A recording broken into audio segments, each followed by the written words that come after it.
Hello, welcome to my channel never ending love episode 4. ఇది నా own story అండి, ఎక్కడో కాపీ చేసింది కాదు. నాకు స్టోరీస్ రాయడం అన్న క్రియేట్ చేయడం అన్న చాలా ఇష్టం. సో అందుకే ఇలా యూట్యూబ్ స్టార్ట్ చేశాను. సో మీ అందరి సపోర్ట్ ఉందని కోరుకుంటున్నాను. ప్లీజ్ సబ్స్క్రైబ్ చేయండి అండ్ కమెంట్ కూడా చేయండి ఎలా ఉందో.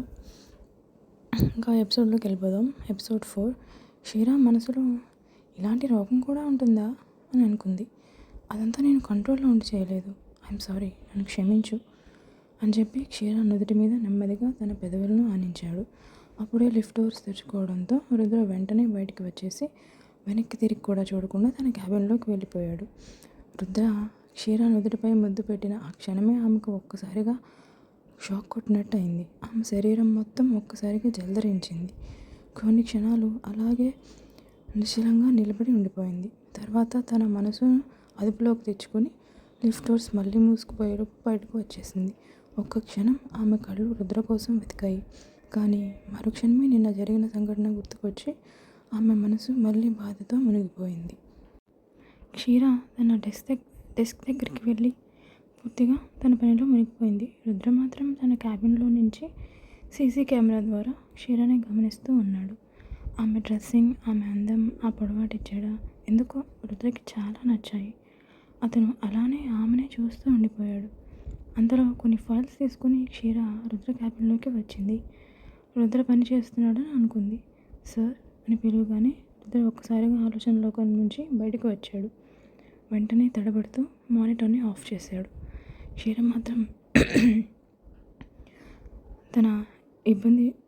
మాత్రం చాలా ఇబ్బందిగా నిలబడి, సార్ నేను నా జాబ్కి రిజైన్ చేస్తున్నాను అని ఒక్కసారిగా బాంబు పేల్చింది. ఎందుకంటే రుద్ర ఇంకా అగ్రిమెంట్ పేపర్స్ సైన్ చేయలేదని క్షీర మనసులో అనుకుంది. ఆ మాట విన్న రుద్ర ఒక్కసారిగా వాట్ అని గట్టిగా అరిచాడు. క్షీర ఒక్కసారిగా ఉలిక్కిపడింది. కానీ తర్వాత రుద్ర పెదవులపై చిన్న చిరునవ్వు మెరిసింది. అతను ఆ చిరునవ్వుతోనే క్షీర వైపు చూస్తూ నిలబడ్డాడు. రుద్ర అలా నవ్వుతుండడంతో క్షీర అయోమయంగా అతని వైపు చూసింది.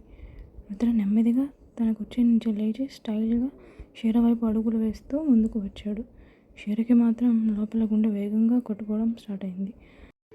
రుద్ర క్షీర దగ్గరకు వచ్చి ఆమె నడుము చుట్టూ చేయి వేసి బలవంతంగా తన వైపుకు లాగాడు. క్షీర ఒక్కసారిగా అతని గుండెల మీద పడిపోయింది. షాక్తో అతని వైపు చూస్తూ ఉంది. ఏంటి, జాబ్కి రిజైన్ చేస్తావా? మరి వీటి సంగతి ఏంటి అంటూ అగ్రిమెంట్ పేపర్స్ చూపించాడు. అవి చూడగానే క్షీర జ్వరం వచ్చిన కాకిలా వణికిపోయింది. అదేంటి, నిన్న వీటి మీద సైన్ చేయలేదుగా?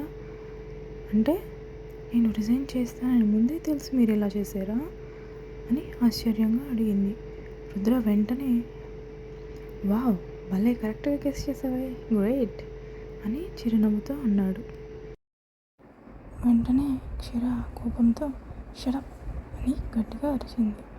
ఇంకా ఎంత దిగజారిపోతారు నా దృష్టిలో, మీకు అసలు సిగ్గుగా లేదా అని కోపంగా అంది. రుద్ర ఒక్కసారిగా ఆమె రెండు ముగ్గులను గట్టిగా పట్టుకొని, వింటున్నాను కదా అని ఎక్కువ వాక్కు, తప్పు నా వైపు ఉంది కాబట్టి సైలెంట్గా ఉన్నాను, లేకపోతే ఇప్పటికీ నా చేతిలో చచ్చేదానివి అని గట్టిగా అన్నాడు. క్షీర వెంటనే మీరు చంపుతుంటూ చూస్తూ ఉంటారు మరి అని కోపంగా అంది. రుద్ర వెంటనే అవునా, అయితే మరి ఏం చేస్తావో చెయ్యి అంటూ నెమ్మదిగా ఆమె వైపు అడుగులు వేయడం మొదలుపెట్టాడు. క్షీర కూడా భయంతో ఒక్క అడుగు వెనక్కి వేస్తూ ఉంది. మనసులో మాత్రం చచ్చండ్రే దేవుడా, మళ్ళీ డెవిల్ మూడ్లోకి వచ్చాడు, అనవసరంగా కలిగాను అని అనుకుంది. రుద్ర మళ్ళీ ఏదో చేస్తా అన్నావుగా, చెయ్యి అని సవాల్ విసిరాడు. క్షీర మాత్రం ఏం తగ్గకుండా, నేను కూడా మీలాగా చేస్తే ఇక మీకు నాకు తేడా ఏముంటుంది అని చిన్న సైడ్ స్మైల్తో ఉంది. రుద్ర ఒక క్షణం తడబడి, క్షీర ప్లీజ్ సారీ చెప్పా కదా అన్నాడు.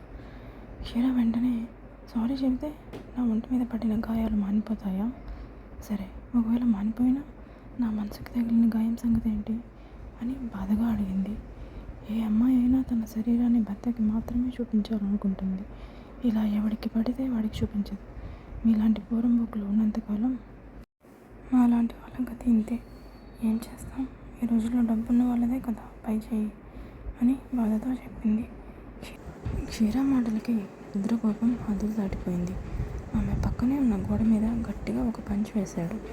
అలా కొట్టేసరికి రుద్ర చేతి నుంచి రక్తపు చుక్కలు ఎగిరి క్షీర ముఖం మీద అక్కడక్కడ పడ్డాయి.